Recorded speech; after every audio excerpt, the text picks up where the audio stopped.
Hello and welcome back to PAO Fans International Podcast. Today we have the American crew back again, joined by Alki and Alex. Alki, it's been a while since we had you on, man. How's everything going? Good man, glad to just be back. Had to take a hiatus, just been busy, but I'm glad to be back and be able to focus and, catch up with you guys and all things bow. It's been a while. Nice, man. Yeah, we definitely missed having you on the podcast, and we're glad that you're here to talk to us about the Shakhtar game. Alex, how's everything been, brother? Good. Nice to see you, Alki. Antoni. Yeah, good. Uh, yeah. Awesome, man. Awesome. So, let's just kind of dive right into it. Let's get into the Panathinaikos Shakhtar game. Last time Alex and I were on the podcast, we were talking about the Rangers game. Fortunately, ended up getting eliminated by them. Now we're in the Europa League qualifier. We had our first leg against Shakhtar, Ukrainian side. We were at home. The game ended up finishing nil-nil. We had 12 shots, seven on target, I believe. Shakhtar had something very similar to us stats-wise. Um, a lot of kind of 50-50 in the fan base. Some are pleased with the result, others are, a little disappointed by the result. Again, Panathinaikos seemed to have struggled to find the back of the net. There were some takeaways from the game. I don't think it was necessarily a negative thing, but Alki, kind of, how would you see the game? Would you take away the most from this nil-nil draw with these with Shakhtar?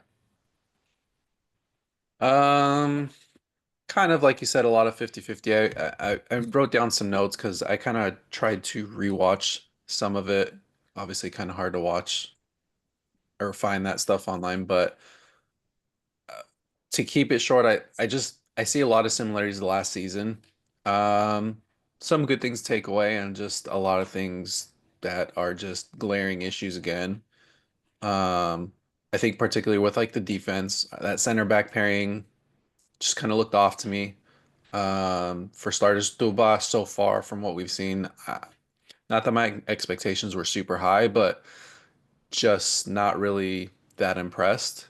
Palmer Brown, great to see him out there. We always know he's a myth at this point. Nobody knows if he's real or not. And he's back from injury and he looked pretty good in some moments. In a lot of moments, he had some very bad moments. Just kind of boneheaded, positioning, all that. So I think the center back pairing, like we say every year, though, is just unfortunately another issue.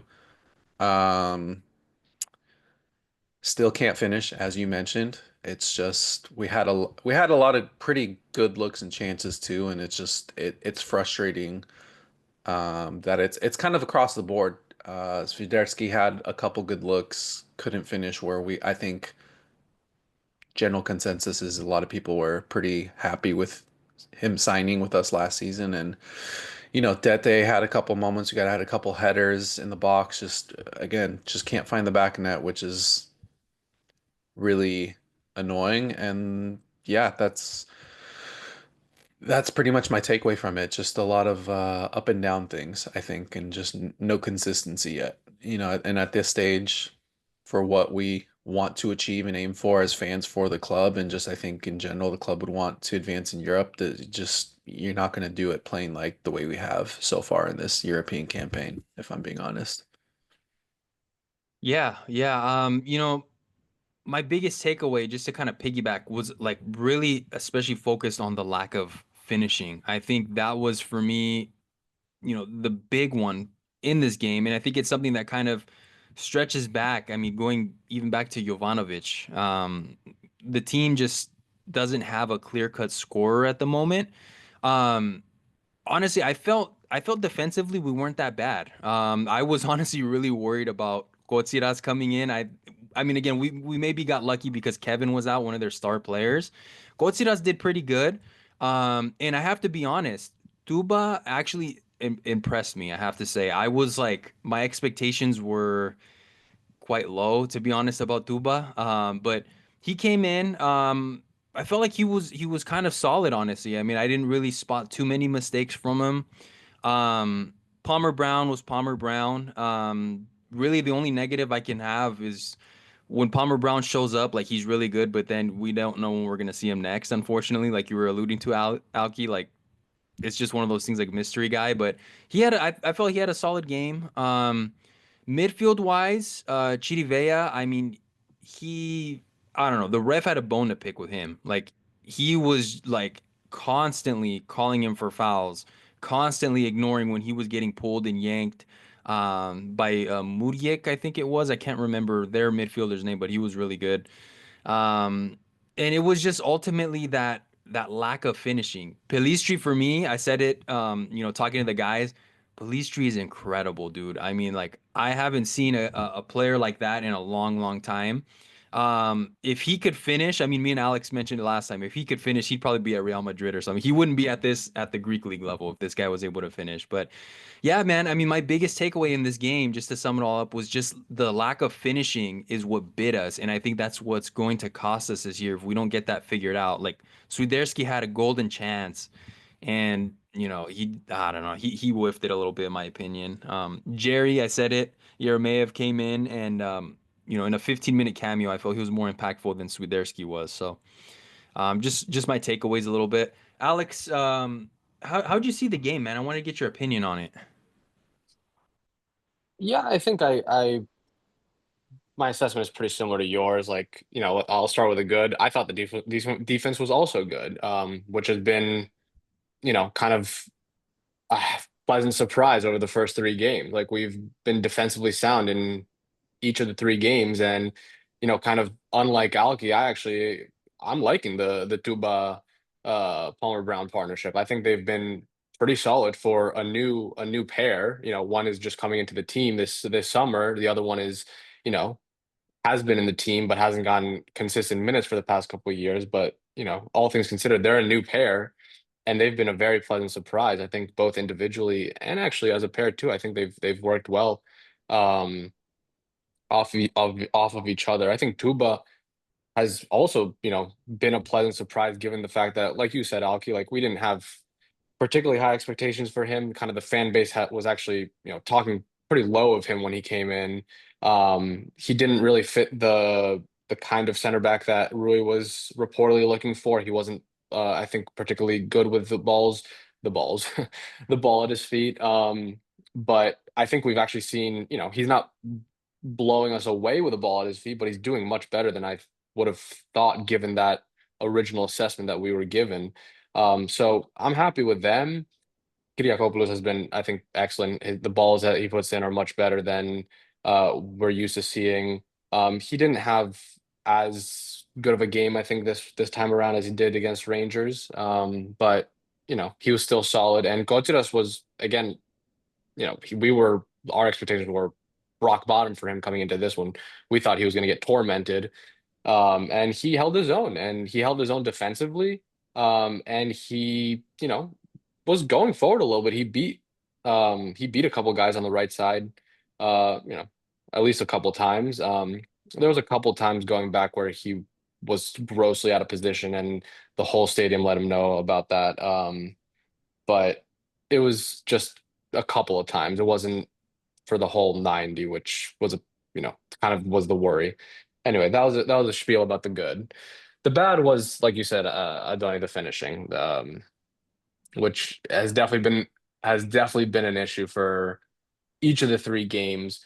But even apart from the finishing, I was kind of disappointed in this game because I think the ease of attack took a hit, where we were creating plenty of chances against Rangers, and not just plenty of chances, but high quality chances, like chances where we should have been scoring, and we were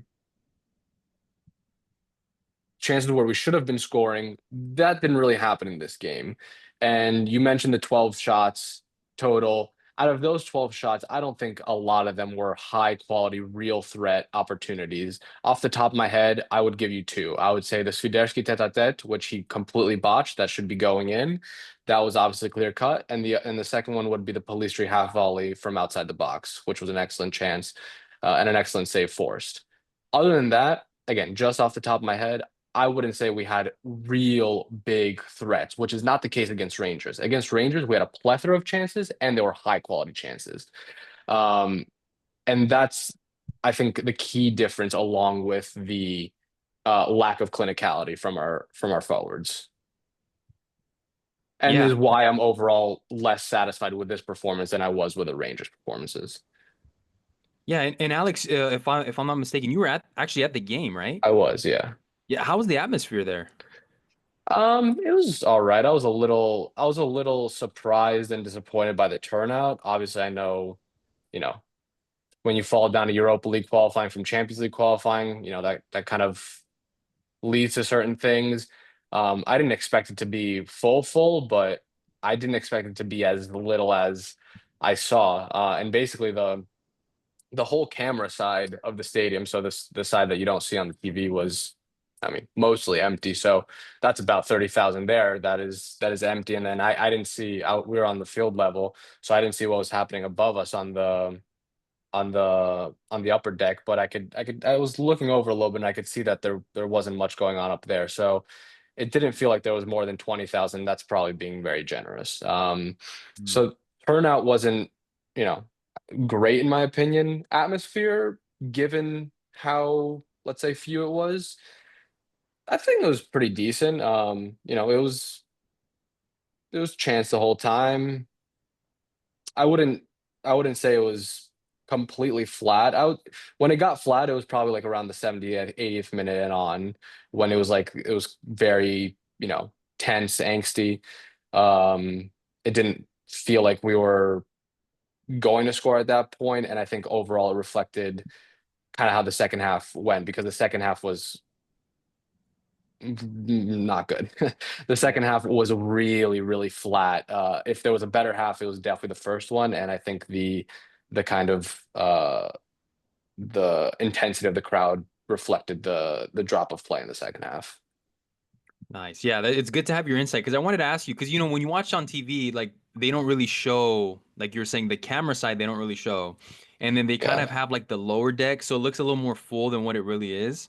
Um, yeah, and like that point that you made about like the crowd telling Kochiras, to get back into position. See, I didn't even notice that watching TV, like watching yeah. it on the TV. So It happened twice in like very quick succession. I don't. It was in the second half. Or oh, it might have been the first half actually. Anyway, I don't quite remember, but it happened like he twice in like 3 minutes. He was just like he was doing his like running around like a lost chicken thing, and like he was instead of they were close to the box, like 2-3 meters away from the box. Their left winger was coming with force, and he would just fall back, even though he had a guy behind him. It was like Maxi or maybe EPB behind him, like, so he had cover behind him. It wasn't like he was exposed, and instead of stepping, he would fall back next to the guy. It was very, very, very reminiscent of kind of the bone. Again, he does this often. I'm not trying to say he doesn't do this often, but very reminiscent of like how he was completely lost against Ajax last summer. This time last summer, and then we were like, is it Alonso? Is it this? Is it that? It was so similar, because in that case, I remember, because we were analyzing it. Ingesson was to his left at that point, and Ingesson was pointing, kind of telling him to do the obvious things. I don't think EBB was as vocal as Ingesson would have been a year ago, but he needs someone next to him to like really remind him of positioning, which is like really shocking at this stage in his career, because he's over 30 now. And okay, you're gonna tell me like he didn't start off as a right back. He was a right wing when he was at Asteras when he was younger, 23, 24. Okay, so it's not like drilled into him, but like that's still a long time ago. He's been a right back for at least half a decade plus. So it's just shocking at this point in his career to be so easily caught out of position, where like a year ago Ingesson is telling him to do the obvious, and it seems like now he needs someone to his left to do the same. And EPB has to, if it's going to be EPB in the long run, EPB has to kind of be privy to that. But again, he's not. Coaches is not supposed to be our right back, our starting right back for long. So hopefully we could figure that out. We'll get into that. yeah, yeah. If yeah, you know, bar that, I was actually kind of shocked. Kotsiras actually, held his own for the most part. I don't know if you Yeah, guys saw a little. he was all right for the most part. Yeah.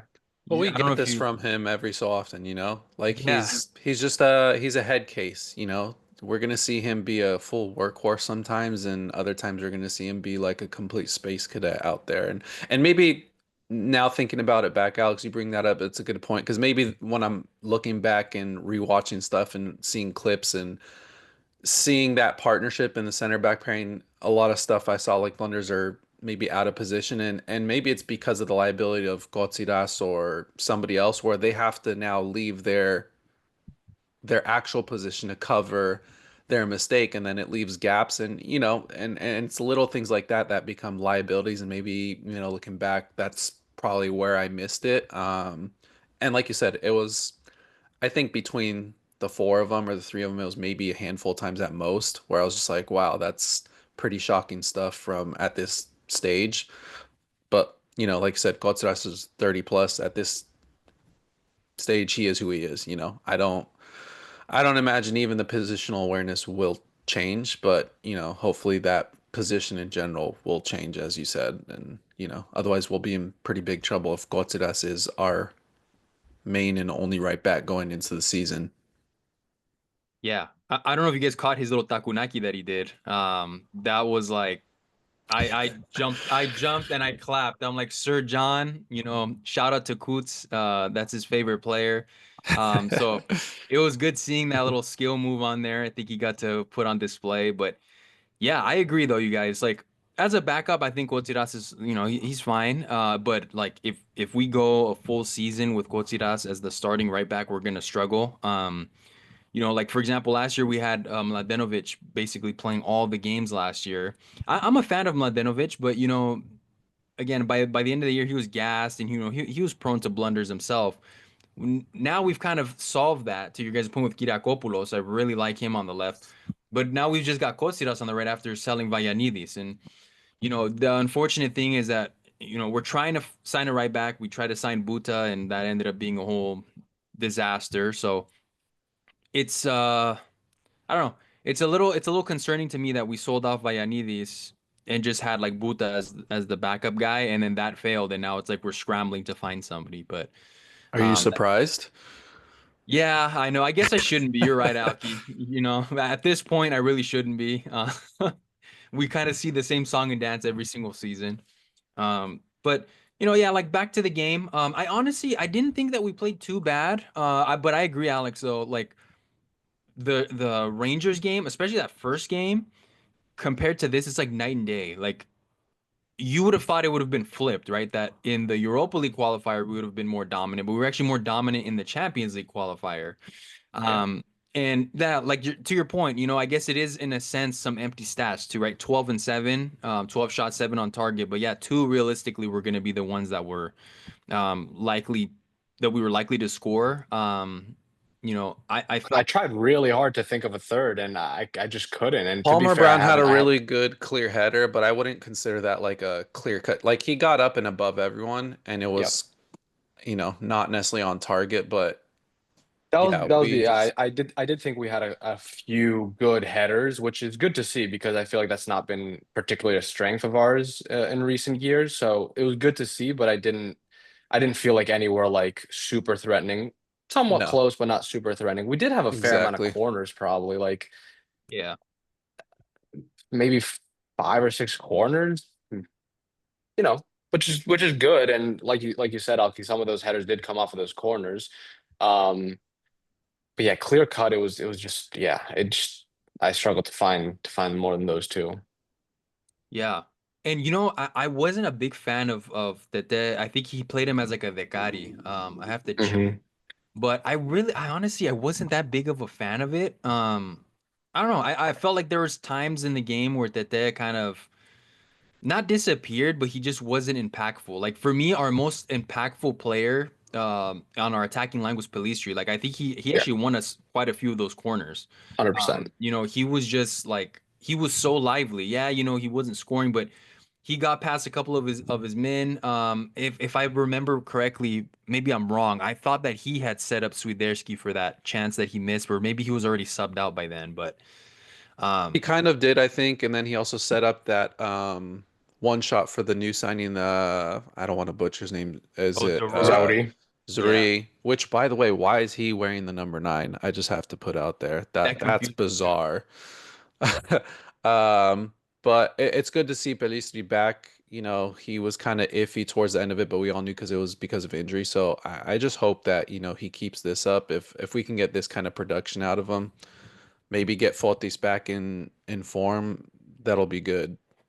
He's been the like, again, I want to focus on this game, but I want to focus also on kind of the sample size that we're building, which is now the three total games that we've had. He's been the most consistent attacking threat over these three games. He was, again, he missed maybe a sitter or two against Rangers, but like over all three games, he's been our most likely to score. And it's really pleasant to see because, obviously he comes with the name and the expectations, but he was the only one yesterday that, or the day before yesterday, that let me just say this, the attacking four, out of Tete, Pellistri, Swiderski, and Jurisic, three of them were absent in my opinion. Jurisic, I didn't think had a good game, even though he had a good game against Rangers. Both. Okay, God, both games were good against Rangers. I don't know. He was completely ineffective. He was, I think, holding the ball way too long this time, which he wasn't really doing. He was taking his chances against Rangers, and this time he was trying to be like a little too cute with it. Um, but yeah, Pulisic was the only one that again seemed to consistently be a threat. Yeah, I agree. I agree. Pelistri so far in these three games, he's been our MVP. You know, also I have to say, I thought Tuba again did good. But even Dragovski actually surprised me. Like it looked like he's back in form a little bit again. Some of those saves that he had, they weren't like, something crazy, but he did look a lot better too. Just wanted to shout him out. So Drago, Tuba, and Pelistri really impressed me. Um, Zaruri, he came in and like, I guess he really wanted to score. He was also one of the guys that shot something on target, but again, it was like from distance. Yeah, he stat padded like four shots Yeah, at he the end of the did. game. Yeah, like And Riesnick, I think, was their goalkeeper. He just like, yeah, it was just cherry picking, just boop, catching it. You could tell that he came in, he's trying to prove something. Again, I tweeted as well. I don't know why he's wearing number 9. That's super weird. Um, I would expect Foti to wear 9 and then him to wear 7. But that's neither here nor there. One thing I was thinking about right now while you guys are talking, uh, did Juricic ever play as like a cam or a 10 in past teams? Like, I wonder if we yeah, could try him out yeah. as a 10. Like, I He's wonder if more of he, he played primarily a lot on the left, but it was more like a left free roaming left winger mid in previous years. I think especially at the national team level, he's like there or was. I haven't paid attention in that sense, but when we were first signing him and I was kind of looking him up, that was kind of his role. He was the kind of the go-to creator, playmaker, kind of a free roaming left winger. So I think the midfield in general, with so many new faces and people coming and going with injury or transfers, I think that plays a big role. I think in our attack being able to really do anything either. You know, yeah, which is unfortunate because it's like a double-edged sword. Because us as fans and us on the pod, we've been complaining like we need a true Decati, or we have too many midfielders that all play similar roles, and then you pat them on. And so now bringing in these two new guys, they're trying to prove something, but it's also not really gelling with the rest of the team who's been around. So, it's I think it's still going to take time, but as we always say, like everything starts from the midfield. Like if you're not going to have a solid midfield, whether it's one guy or all three, it's going to be really hard to just get production out of the rest of the team. yeah, So weird. Like I definitely agree. At the same time, I have not been disappointed with the midfield. I think Chirivella has started incredible. Like he's only gotten praise from us and in general. He's, that Perez role that we've been kind of lacking since, Perez did it in his first season. Um, Maximovic has been solid. I don't think the midfield is necessarily an issue. I think when you have guys like Trivea and Zuri kind of trying to push forward, maybe they're occupying spaces that Jurisic or Tete usually like to, and those guys just look flat and just mm, non-existent. So I don't think it's necessarily the midfield doing bad. I think it's just because they occupy certain spaces, which is good, that the other guys just kind of become MIA, like you said, Alex. And I mean, that's just a theory of mine. I mean, we still need to get production out of him regardless, but I don't know. It's just weird that season after season we talk about the attack and being very flat, and it's still happening now. Yeah, I think really like the big takeaway for me, like Chirvea, these three games. I mean, in this game against Shakhtar, I mean, I'm not gonna put it against him. I think the ref just had something against him. yeah. He couldn't do anything without it being whistled.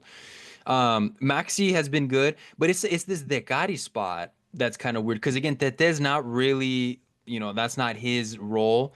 Um, when Baca played that first half against Rangers in the first game, I thought he did really, really good there. He was actually looking really sharp. Mhm. Um, it's just it's this weird like our strikers aren't shooting. I don't, I guess we can argue creativity in a sense, but we build up. It's just for me the biggest struggle is like the strikers just aren't shooting the ball. They're making the extra pass. This is something that I've been critical of before, even under Jova, and it's like we rely so much on Pelistri and Juricic to cut in and take a shot or make a pass. And when they do, it's like either our forwards whiff it or they spend too much time on the ball, and they lose it. But I mean, Swiderski, I mean, I can only remember it was that shot he whiffed, and I think he had one header, and that was off Well, target.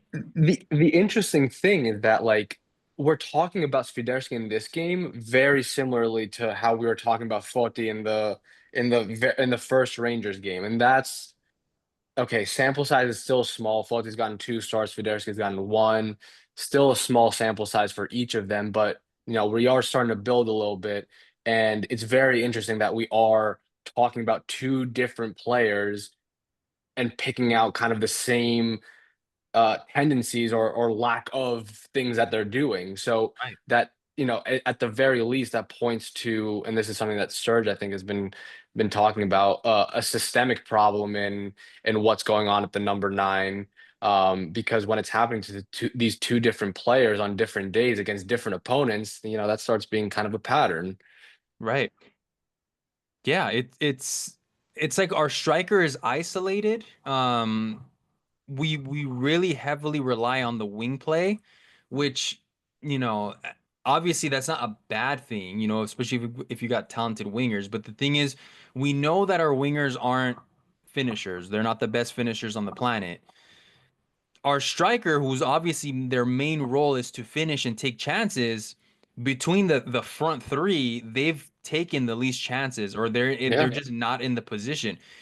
Yeremayev, Yeremayev came in, and again, yeah, he didn't really do anything, but he was actually in position, right? It's weird because you see like Foti and you see Swiderski, again, small sample size, but they play so much more deep, and by the time we've come up, they're basically parallel to their wingers versus Jerry. Again, maybe it's just because his a lack of skill set in some sense.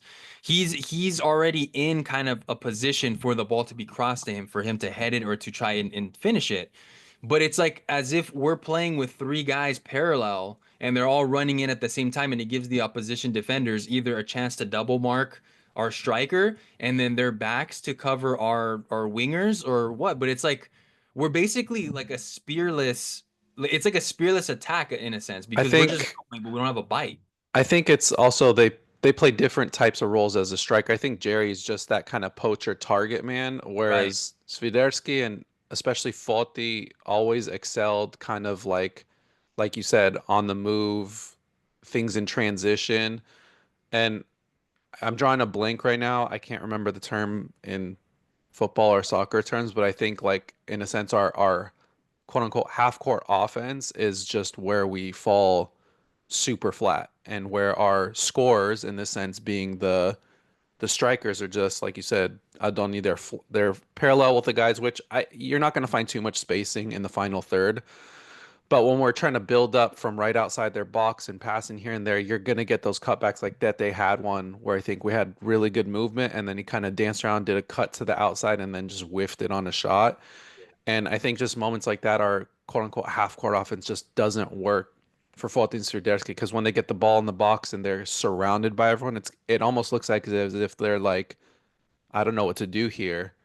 And that's what we're talking about. They hold on to too long or can't get a good shot off. Where when we're kind of in transition or on a counter and stuff, I think that's where they excel. And I do think it's a systemic thing. Like you said, Alex, I think they've got to figure out how to play through them when we're trying to build up right outside the opponent's box versus we can't just rely on hitting the counters in transition every time for them to be effective, you know. At this stage, Fotti's not 22, 23 figuring out Swiderski's a well-seasoned vet. Like, we got to figure out how to play through them in all aspects, you know, because they're our striker. We need to score. We're not going to get it from the wing. And Swiderski has like pedigree. Like we've obviously seen him in Greece, and he's succeeded in Greece. He succeeded in the MLS, which is, for argument's sake, like a similar level. And he was succeeding with us at the in the second half last season. So all of that points to like there is points even more to there being currently a systemic issue because he has the pedigree and he has the pedigree with us. So what's changed between kind of the second half of last season and now, and why are both our number nines who have pedigree not doing anything right now and finding it really difficult to do something? Forget like me and Adoni said a couple weeks ago, forget about actually scoring the goals. Like that's important, but like these guys are not even finding the chances, right? So like the goals are not going to come if they're not finding the chances, and the chances are not coming. And these guys are getting frustrated, and you could tell they're not getting frustrated only because they're not scoring. They're getting frustrated because they're not. They know like by the 50th, 60th minute, they've touched the ball like 5 times. They've had one shot on goal. They're frustrated, and that's after a certain point, you could just feel it. You're like they're not going to score. Like they're not like it's a Mm. 60th minute, and this guy is in his head. He's in his own head. He's not going to score. I'm talking both about Swiderski and Foti. I'm not picking on one of them. Right. So, it's I'm struggling here because like there's a lot of constants between the second half of last season and now. Rui is a constant. Swiderski is a constant. Foti is a constant. Obviously, Foti didn't have a particularly good season last year, but there's a lot of these constants. Yet we're struggling to figure out why this lack of scoring and lack of opportunities falling to these players, to these two number nines is happening. Yeah. And I'm gonna have to just like go back and just observe what I can from the game, but like I just want to wrap my head around why they're not just shooting the ball like we said, Alex, like a couple weeks ago. Again, it's like even if you're missing the shots, I mean, if you just keep shooting, like Swiderski, that shot that he missed, obviously he should have put it away, but that was like his first chance of the entire game, and that was like what the Right, 80th minute or 70th minute, whatever it was. Like right. in a sense, like that's where I kind of like defend him, even if it was Foti or whoever, Jerry even. If they went all game without taking a shot, and that's their first chance, and they kind of whiff it like that, it's like okay, if they shot the ball 2 3 times, they got close and then they whiffed it, I'd be even more mad. But in a sense, I'm like, dude, that's your first shot of the game. You're the striker. What's going on? Pelistri had more shots. Like Zauri was a little too trigger happy. Like I think we all agree on that. But at least he was trying to do something. Like he Right. did more in 5 minutes than Swiderski did in 60, 70 minutes. Right. And I guess where I'm headed is like there's just a balance, right? Like what Zauri did in 5 minutes was way too much. What Swiderski did in 70 minutes was way too little. You need Right. something in the middle, and that's what obviously should expect, but that's what we do expect. Like you said, chances taken, sometimes it's outside of the box, sometimes it's not, sometimes it's, from a little bit of an angle. But I think what all of this is kind of pointing at, the reason it's not happening is poor positioning on both Swiderski and Foti. I don't think they're being overly marked. Maybe Foti's being more marked than Swiderski. If I'm a team and I'm making a game plan, yeah, on paper, Fotti's more of a problem. Maybe I'm gonna mark him more players on him. Maybe I'm gonna closer mark him. Swiderski, not so much. Not trying to take anything away from Swiderski. I'm just looking at like, kind of how a team might perceive these players. I don't think Swiderski was overly marked. So I wouldn't say that's a reason why he's not finding these spaces. To me, it's more poor positioning. Right. I agree. Like if this is the funny thing. Jerry out of the three is the best one positioning wise, in my opinion. Or at least he has been. If Swiderski had that positioning of Yeremayev or Forty or whatever, that would make so much of a difference. You're right, Alex, because I think about like what you said earlier, Alki, like the cutback. Like I remember a cutback with Tete that he skied, that Tete skied, and there was a cutback Kyriakopoulos. He meant to play it to Tete again, but it ended up going. It was a misplaced pass because it was on his weak foot and it was supposed to go to Pelistri in the end, but it ended up getting cleared out. But like our two wingers are getting in the chances in or the positions in the box where our striker's supposed to be going to take a shot to try and finish. And it's like our strikers like not even in the box yet. But our Yeah. wingers already then our the Gadi's already in the box. They're already there for the cutback for our fullback to make the cross to meet him there. And it's like what is going on here? Like again, Swiderski's a proven professional, right? In both leagues, like you mentioned. Foti had a great season a couple years ago. He's a proven professional. He's 25, 26 now. And it's like these are two things that we need to get figured out, or we're gonna struggle in the second game. I don't know how we're gonna score in the second game. I mean, dude, they had half a chance. Shakhtar had half a chance, and we almost lost 1-0 at the end there. I don't know if you guys remember.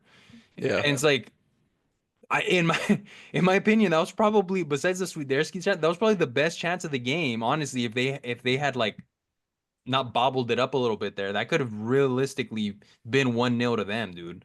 Um, so yeah, just kind of all that stuff.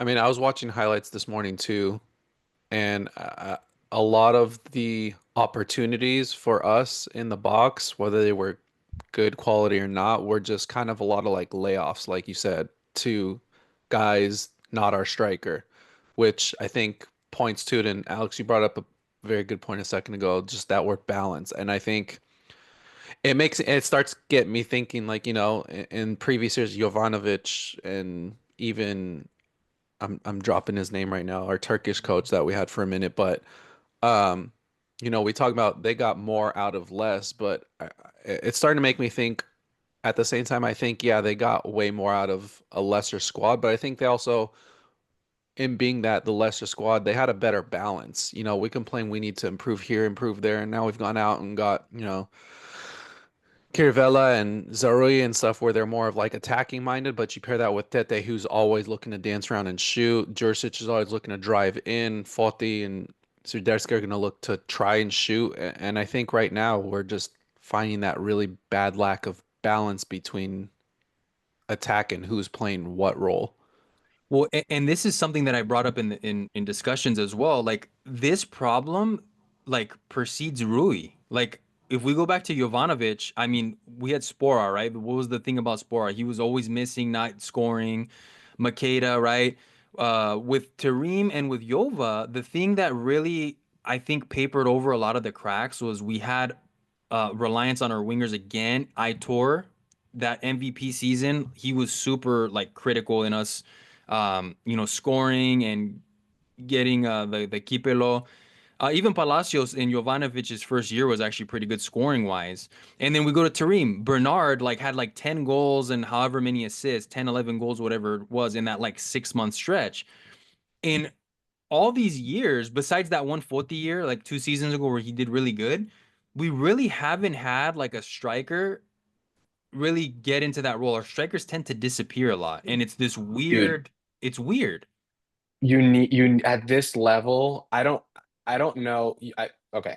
Let me just say you're very correct about picking out like the similarities with previous systems, previous coaches, the reliance on the wing play and attacking through our wingers. That all that is correct. I have no disagreement. All I have to say, and this is not a disagreement with you, is that you at this level you cannot rely on your wingers this much. And we said this a couple weeks ago. I say it about our wingers, and this probably goes for any winger in the Greek league. These guys are just not guys you could rely on to be the focal points of your attack. And I mean that in terms literally of scoring. Like they obviously have to be involved in the build-up, in the play, but that you cannot rely on them to be your goal scoring threat. And look at the count, look at the examples that support it. Olympiacos, who's consistently good every single year, their main threat is who? LKB, El Arabi, these guys, they're number nine. They're not overly relying on their wingers. Obviously, they have credible wingers. They run play through their wingers, but they are not their main scoring threat. That's just the nature of this level. And the fact that we either it's intentional or not from the coaching, from I don't know, from just the DNA of this fucking club, I don't know, but it you're right, it precedes Rui, and it goes back to Jova, it goes back to Tareem, it goes back to Alonso, and now it's Rui, and we see it over and over, this over reliance on the wingers. It's just not sustainable. Is it over reliance on wingers because we just don't have a number nine we could rely on now, or a year ago, or 2 years ago? That's a possibility. You know, if you don't have the guy you could rely on, then you got to find different avenues. But if you don't have the guy you could rely on as a number nine, you got a big problem. You're not going to do much during the season. If you don't have that LKB, if you don't have that LRB, like, so you could sit here and hope that we have that guy. Maybe it's Foti, maybe it's Fiderski. If it's neither, you got a big problem. Yeah, I mean, look at But Ike. that Piero, that that is the problem. Like, if we're being honest, we've talked about it for seasons. You're pointing to it, Adoni. They've had a striker. We talked about it for many seasons. That is Foti really a number nine? I don't think so. Still, like we just got to face that reality. Can he provide certain aspects of it? Sure. Swiderski, I think, is more of a number nine than Foti is. That's just the reality. But we've got to stop hoping that Forti's going to replicate what he did 2 years ago every season. Last year was an up and down season, wasn't great. Two new coaches, two new systems, injured.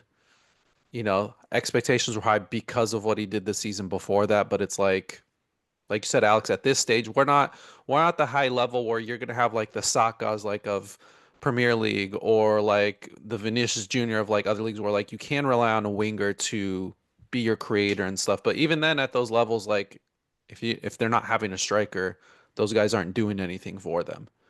And at this point, it's been a thing we've said, what, 7, 8 seasons now in a row we've been talking about it. Jerry, Sporard, Foti had a nice breakout. Before that, it was Maquera, Carlitos, all kind of just very inconsistent guys. Even Carlitos, we've seen him after he's left us have productive seasons at a very minimal level. And that's gonna be our reality until we figure it out. You don't And have a listen, scorer, it's over. and the reality is like we're riding with these guys. Like we're not gonna move for a center forward. Like, No. Foti is Foti, Swiderski is Swiderski. Like on paper, that's a good one too. So, unless one of those guys leaves, okay, you could move on from Jerry, but like you're not gonna move on from Jerry and then bring a starting caliber forward. Like that's, unfortunately, that's just not the reality of how a pecking order goes at this level. So, you have Foti, Swiderski, Jerry, like those are your guys for the season, unless something, completely out of the blue comes about. Are you comfortable with that? I don't know. I don't know. Again, small sample size, 3 games, 2 stars for one star for the other, but you know, collectively what they've done has been underwhelming. yeah, and we saw, I think earlier either this week or late last week, apparently Fiorentina with a 15 million euro offer for Foti. And I mentioned it with the guys. I'm like, at this point, I don't know, maybe I take Take it that and 15. run. Yeah, I Take it think and I run. take it, Not to be couth, but take it and run. But do you take it and run at this point? Because it's like we've had that room reel on both Foti and Vayanidis for what, 3 or 4 seasons now. And so you have to start thinking like, yeah, we got those rumors, but it's like it doesn't seem like, yeah, they want to stand pat and want more money, whatever. different part of the conversation, but at what point do you start seeing those trends and be like, why aren't we seeing rumors of like who's going to be that replacement? Yeah, Like you well, said, Alex, we're riding with these guys. So Yeah. even then, I think we've sold Vagianidis. If we sell Foti, I don't see us looking at another center forward. And while we want it, I don't even see us looking for another right back. We rode a whole season last year with Maldenovic as essentially our only left back. We did it the season before that. We had two because we had to replace one. Gotsiras either plays on the right or left. Like, I just don't think that priority is there. So while it's nice, yeah, take that money and run. Yeah. We're not looking, we're not going to be getting another center forward. What's to say that, okay, we take that money and run, they're going to shift gear and magically find a center forward and use that money wisely? Like, that's another just reality of conversation that we all have to accept and have. Practically, you're 100% correct, and that's obviously the problems with how the transfers are run, and you know how, the backups, the list of players you have, available to move on.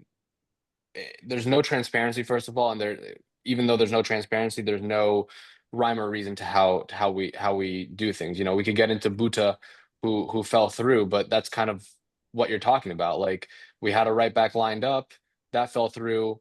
What are we actually doing to make that happen? Because right now we're running with one right back. We know we need to sign a right back. That's not a luxury. That's not an optional. That's just a fact. We need to sign another right back.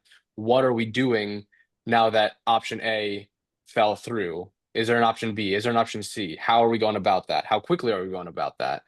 These kinds of things. Is there an option A if a forward moves? Is there an option A?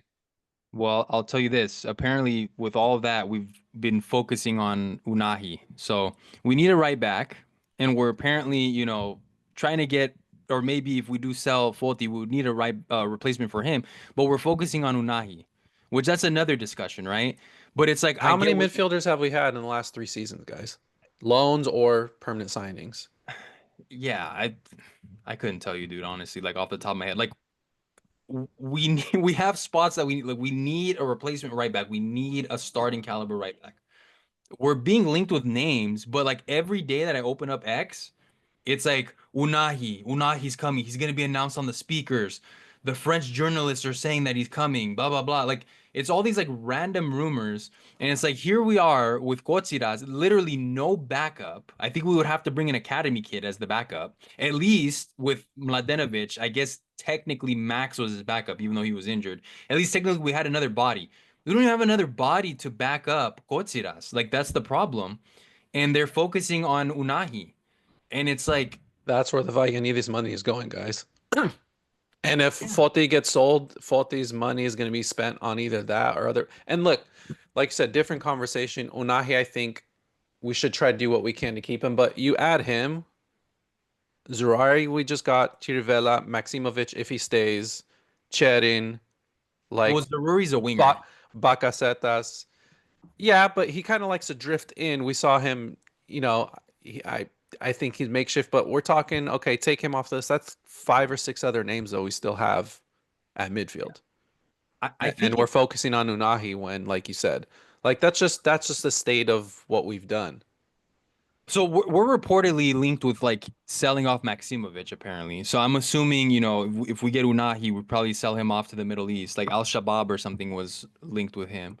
So you'd probably like sell him off. But like again, that's not the priority. Like to your point, we have so many midfield players that shouldn't be the priority. And then kind of bring it all back again, back to the Foti thing. I don't think we are gonna sell him anyway. I think we're standing pat with him because Fuz Alafuzo said that 30 million or nothing. So that basically tells you all you need to know. I think like at this point, I'd take the 15 and I'd run and see Dude, what we could Forte's do. gonna be a bow lifer at this point, you know.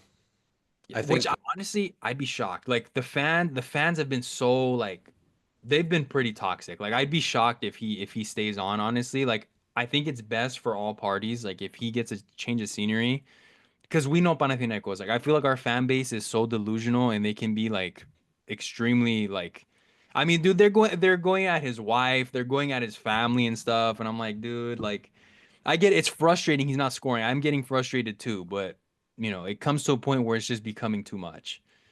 So yeah, it would just be in all parties' interest. If I'm being realistic, I don't think we're gonna get near that 30 million offer again or that valuation again.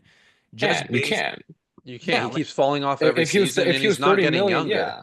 He's not If he getting was 30 younger. He's million when he scored 20, 17, 18, 20 goals, whatever it was, you can't no one you can't justify that. You could say whatever you want. You yeah, could say I want 30 million, but no one's gonna not because all they gotta it's just logic. They're gonna point, oh, he was worth that when he scored that many. Oh, he's scoring half now? I'm gonna half that. right. It's Yeah, exactly. It's like I gave an analogy last season. It's like I've got a Ferrari that was running well. I turned down, $100,000. Now it's blown three transmissions, and now I want the same amount of money. I'm not gonna get what I want, Like kind of that's the valuation. So if I'm getting 15 million at the moment, I mean, I'd probably take it. It would be good for him. He can change scenery, get out of this kind of little slump that we have. And then also for us, we can use that money and maybe try to find somebody. Supposedly, again, this is Greek paper. Supposedly, we're linked with Pavlidis.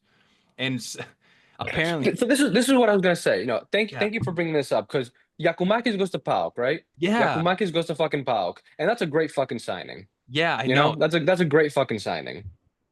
So where were we in that? Why couldn't we make a move like that? dude. Yeah, Hijacking deals happens all the fucking time in Greece. Oh, absolutely. Happens left What? and right.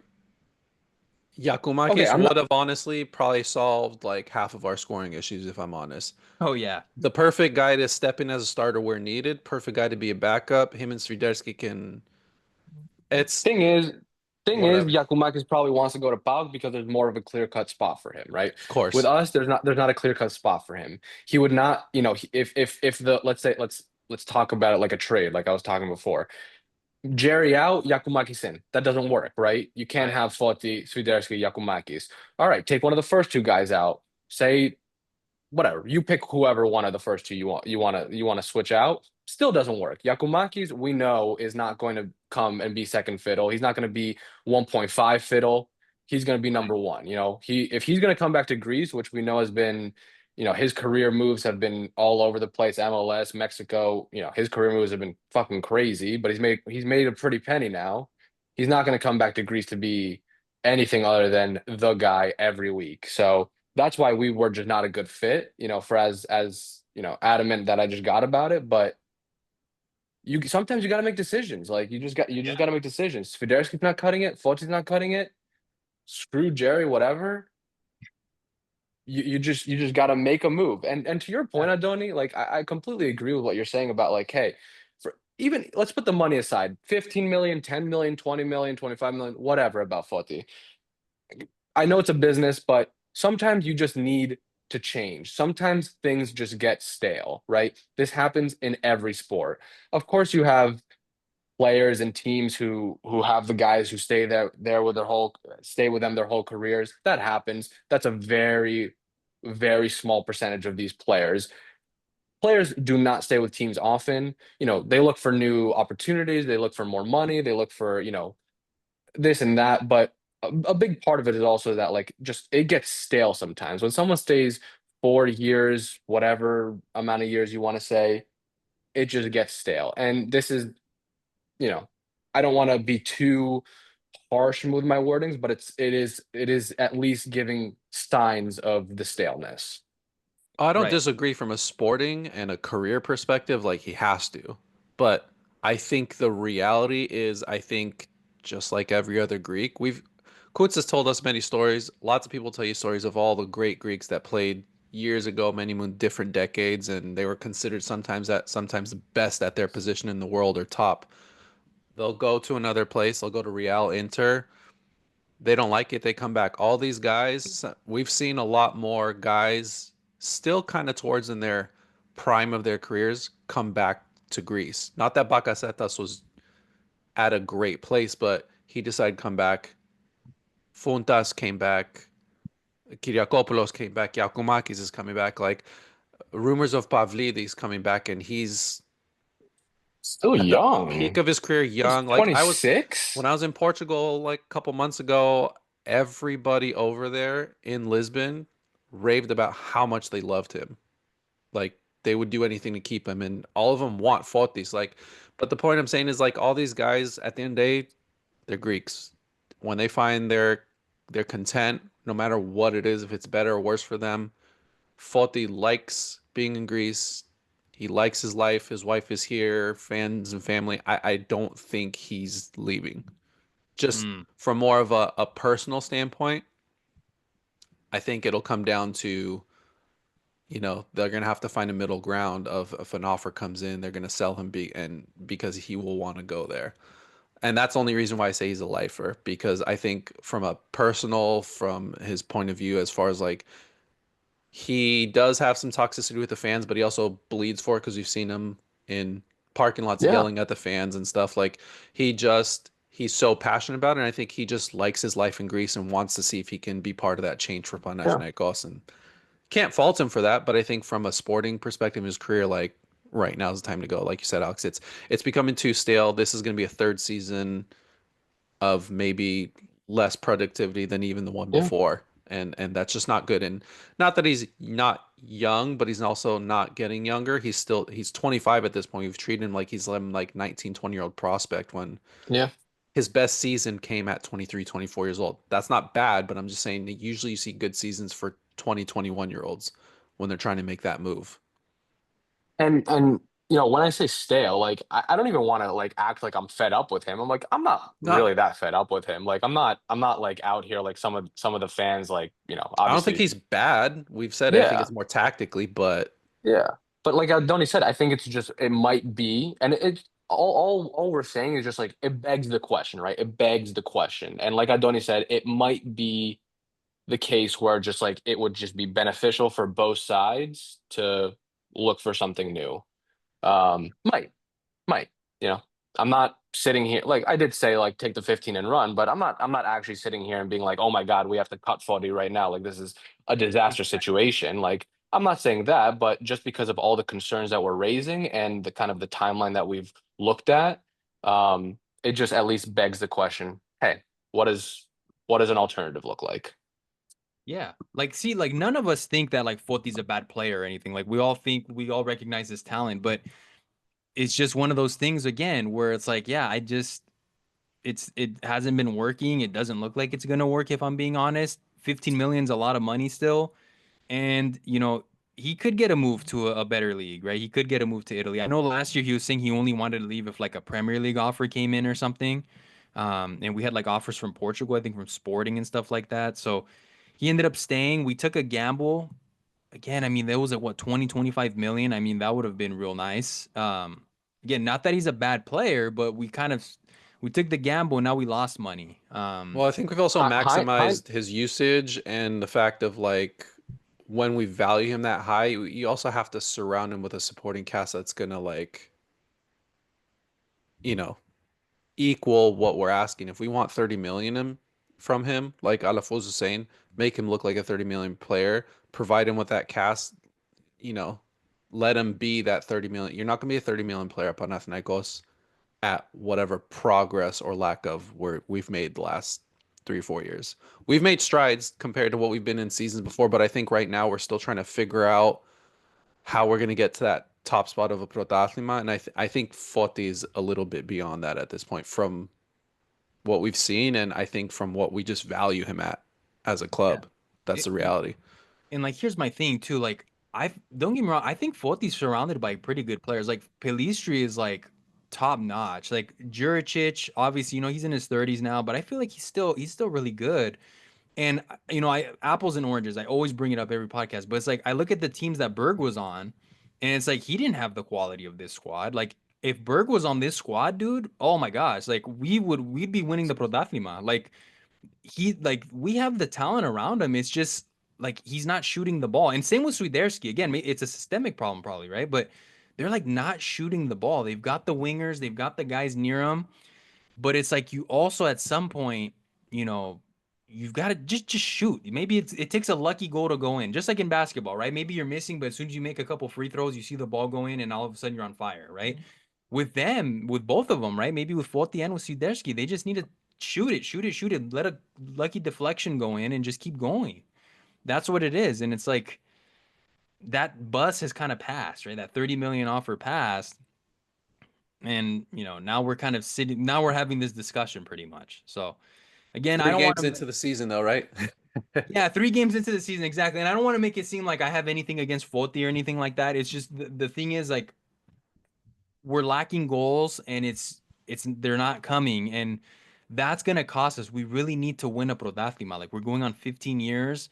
I don't see this current squad winning a Prodathima if there's not a clear-cut scoring player on this team. Like, like to Alex's point, I made that point as well.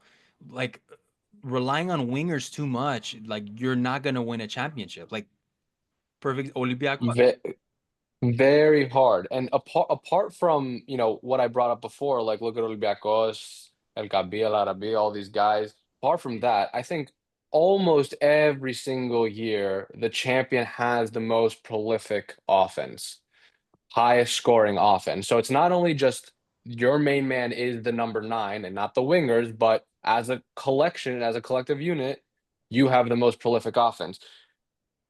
That's not a rule, but go back and look at the last 10 champions.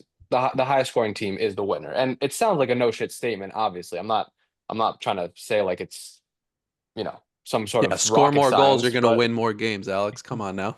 yeah, right. It's the point of the game, right? No, but like No, but you're right. I mean, it's I looked it even up. even the year where we botched the lead, right? The Jova year, we were clear 11 points, but we were not the highest scoring offense. We were winning 1-0s. We were winning 1-0s. And I'm not saying we didn't win the league because we didn't have on paper the highest scoring offense, but one kind of follows the other. You have higher scoring offense, winning games is easier. Mm-hmm. Even the years where we won the cup were the years where, like you said, Adoni, we had Aitor MVP year. The next year was Foti Bernard link up, like 10 and 10 from Bernard. Foti had his like 20 something goals combined campaign. Like, at least there was something to show for it, and we're like, yeah, now we can push for Prodathima because these guys are scoring. We've got assists, like you said, Alex, balance. What I keep going back to, and these last two seasons, there's been none of that. It's just been a roller coaster. Some weeks our fans are like, "Oh yeah, we're winning the Prodathima. We're making waves in Europe," and then we fall flat on our face 2 or 3 games in a row, and then the fans are out to like set fire to the stadium and everything that all the players have. It's just we lack a lot of consistency at this point. It looks like for almost 3 seasons now going into this one. Hopefully, like I said, a little rational 3 games in right now, small sample size. Not looking great, but not looking terrible. Just I would hate for us to repeat what we had to witness last season and like the second half of when we had Derim and kind of essentially where we saw the downfall because of the firing of Yova. I just if we go through it again, I think we're gonna slowly go back into the dark times, and the fan base is already split as it is. So Yeah, and like the thing is, like, our defense is solid. Like, it's been like, again, small sample size to your guys' point, right? But like these 3 games, like, our defense hasn't been that bad. It's this scoring issue. It's like our the rest of our squad is not bad at all. Like, I really like our chances. If we had like a just a banger scorer, I'd be like, oh yeah, we're fighting for the Prodathima. Like, similar issue Ike, right? The issue Ike has been having, Piero, that striker that they got, like 6 months now. I read that he hasn't scored a goal. We've kind of seen them struggling a little bit. PAOK were struggling, but now they've got Yakumakis. So now for me, like, we went from being like the second team that could maybe, challenge Olympiacos. With Yakumakis, I see PAOK right there. I think PAOK is a serious threat. It's an excellent signing. And all we're missing is just, and for all we know, again, this is just me holding hope. For all we know, Foti could somehow figure it out, or Swiderski can somehow figure it out. I don't know, but unless we get that clinical finisher, like, I don't see this team making that deep of a run in Europe. I don't see this team winning a Prodathima because no goals, obviously no wins. So I don't know, dude. It's gonna be a lot of like us grinding out 0-0s and 1-0s and stuff like that, I think, until we get this situation sorted. I don't know, dude. Again, it's not. Jovic. Jovic. I signed Jovic, and I know Oh yeah. Jovic is like not. He's kind of a flop and everything. Like obviously, like hyped years ago, 5 years ago, and then flopped. But all these guys are making all these teams are making number nine moves, and we're here talking about like what we got in house is a big question mark, and we're not looking outside the house. So it's just to your point, Adoni. It's a little concerning, not just because we have no idea what's going on in our house, but the other guys are seemingly reinforcing what we're identifying as potentially our biggest problem. We're walking in a foot race at this point. Yeah. Yeah. That's exactly it, guys. Anything else on the FC that you guys wanted to touch? How do you guys see the next leg? Like, what do you? Hmm.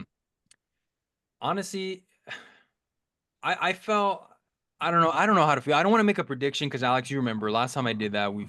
freaking lost. So I'm not gonna make a prediction, but we we just need to be clinical. We need to take advantage of their mistakes because they made mistakes in the first leg. There was mistakes that they made, but we just weren't quick enough on a counterattack, or we just I think our team is scared to take risks. We need to take more risks. That's what I'll say. Second leg, take risk, take shots. Whatever is going to happen is going to happen. I mean, I agree. I just want to see them play with a sense of urgency and act like, we got to play to win. Um, but between last season and what we've seen so far, I mean, Rangers wasn't terrible. I didn't catch them live. I had to catch them on replay, but it's just the consistency. I think overall the games were good, but I just want to see them play like they want to win something. Just make more of like a statement game, like beat them, show up and play like how we should play, and just make a statement win to show like that's how this season we want to push this season to like do that. You know, I think it'd be a good kickoff, but I really don't know. Even if I wanted to predict, I couldn't give you one, Alex. I don't know at this point. Yeah. No, I don't. I'm not looking for a score, and I'm not going to give a score either. I think the Rangers showing was overall better. Kind of we showed one face against Rangers, I think, and then we showed another face against Shakhtar, and I think Yeah. if we want to have hope, I think it has to be the Rangers phase. Yes, were we wasteful with chances, but we were still creating those chances. We were creating those high quality chances, and like I don't want to think like this, but like as long as you keep creating those high quality chances, it's gonna come. Whether it's in this game or next game or the game after, like you create those high quality chances, eventually they'll fall. Like it's not this simple, but like you can't just be unlucky forever. Like that's just not how it works, right? Um, so that's why I focus on what kind of was better in Rangers that wasn't really there in Shakhtar. So I think if we have a chance, it has to be that face we showed rather than the Shakhtar face where we just didn't really produce many high quality chances. Like you're not gonna you can't expect much out of two high quality chances. Forget what the total shots are. They could be 20. We saw there was times with was it Alonso or Tareem where we were putting up 20 shots or something, and out of those 20 shots, it was one decent chance. And we were saying like, well, okay, like it looks good on paper, but in reality, it's not really that good. So yeah, there's definitely a chance. The good part is that they're obviously not playing at their home. I think the game's going to be in Poland. Um, who knows how many fans they'll have? There's every possibility that we have more fans. I guess that's obviously not confirmed, but given that it's not actually at home, so that is something to take away.